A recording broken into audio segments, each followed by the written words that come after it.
Marilah kita bersatu dalam doa. Allah Bapa Sang Pencipta, terima kasih untuk setiap anugerah dan berkat yang melimpah Engkau berikan dalam hidup kami. Kami patut bersyukur Tuhan untuk penyertaan-Mu, untuk kebaikan-Mu yang masih Engkau berikan dalam hidup kami. Terima kasih Bapa atas kebaikan-Mu, kami boleh bangun dari tidur kami dalam keadaan sehat dan tidak kurang sesuatu apapun. Sehingga kami boleh melanjutkan proses kehidupan kami Tuhan, menjalani hari-hari kami dan melakukan segala aktivitas kami.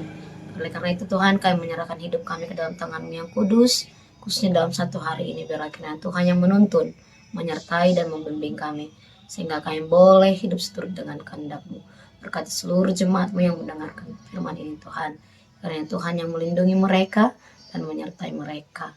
Dan kiranya Tuhan juga yang memberikan sukacita yang melimpah di dalam hidup mereka.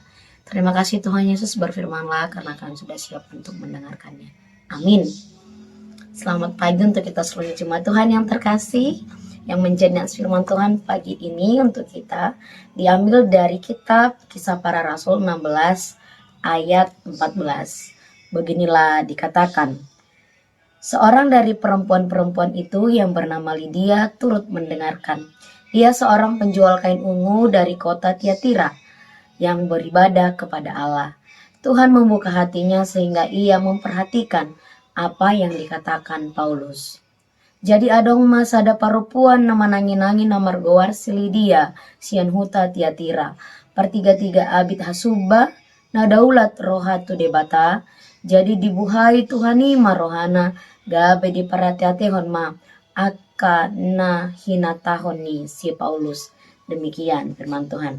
Saudari yang terkasih di dalam nama Tuhan Yesus Kristus, ada sebuah pepatah yang mengatakan orang bodoh membuang kesempatan, orang biasa menunggu kesempatan, orang pintar mencari kesempatan. Hal ini bisa terjadi di dalam kehidupan kita setiap hari. Apakah kita tergolong orang pintar, apakah kita tergolong orang biasa, atau apakah kita tergolong orang bodoh.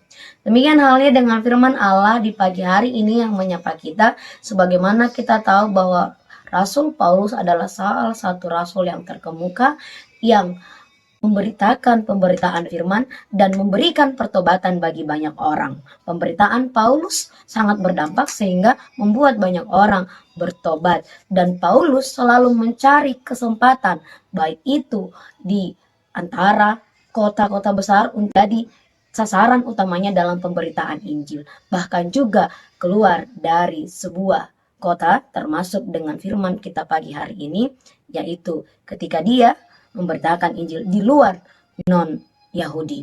Sehingga banyak orang non-Yahudi mengalami pertobatan, termasuk Lydia dalam nats ini. Lydia ini adalah seorang non-Yahudi dan dia seorang perempuan yang mengalami pertobatan kala Paulus memberitakan firman, kala Paulus melakukan pemberitaan Injil. Dalam hal ini Lydia dipilih dan dia menjadi agen atau mitra Allah dalam pemberitaan Injil, menjadi mitra Paulus dalam pemberitaan Injil secara khusus di kota Filipi. Bapak Ibu Saudari yang terkasih di dalam nama Tuhan Yesus Kristus, sesungguhnya ketika dalam nas ini dikatakan Tuhan membukakan hatinya, menunjukkan ingin mengatakan bahwa hubungan Allah dengan manusia sangatlah erat. Hubungan Tuhan dengan manusia sangatlah erat. Sehingga Tuhan selalu mengambil inisiatif lebih dahulu dalam membangun hubungan tersebut. Sama halnya ketika inisiatif Allah memberikan keselamatan kepada setiap manusia. Allah selalu menghendaki semua manusia itu diselamatkan. Namun tidak semua manusia dapat merespon, dapat menerima, dan Allah memilih beberapa orang menjadi perpanjangan lidah Allah. Allah ingin kita senantiasa memberitakan Injil dan kita diminta untuk setia memberitakan Injil itu kepada semua orang. Dan biarlah Injil itu bekerja di dalam hati dan pikiran orang yang kita beritakan. Sama halnya dengan yang dialami oleh Lydia, demikianlah halnya Allah menghendaki kita juga mau berperan untuk menjadi pelaku-pelaku pemberita Injil sebagaimana yang Paulus lakukan, sekalipun tentang mengubah hati dan pikiran manusia bukanlah pekerjaan kita, melainkan pekerjaan Roh Kudus itu. Lydia, penjual kain ungu dari sebuah kota kecil. Lydia salah satu orang yang takut akan Allah dan salah satu orang yang terpilih dan dipilih Allah menjadi pemberita Injil. Salah satu perempuan yang Allah pakai untuk mewartakan berita atau kabar baik kepada di kota Filipi. Bapak Ibu, saudari yang terkasih di dalam nama Tuhan Yesus Kristus, pemberitaan itu nyatanya masih sangat penting sampai saat ini dan tidak boleh berhenti. Oleh karena itulah kita dipilih dan dipanggil melalui renungan ini agar mau dan bersedia menjadi saksi-saksi Kristus. Ketika Paulus memberitakan Injil kepada orang non-Yahudi termasuk Lydia dan seluruh keluarganya mengalami keselamatan dan menerima keselamatan.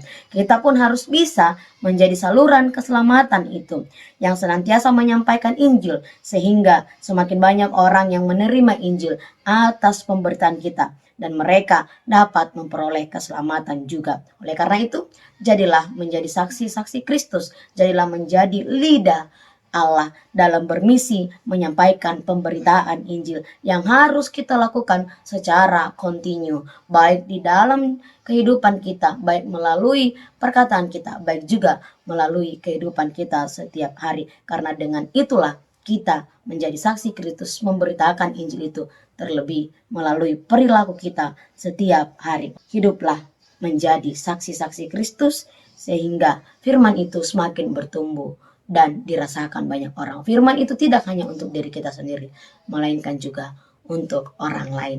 Tuhan Yesus memberkati kita seluruhnya. Shalom. Amin.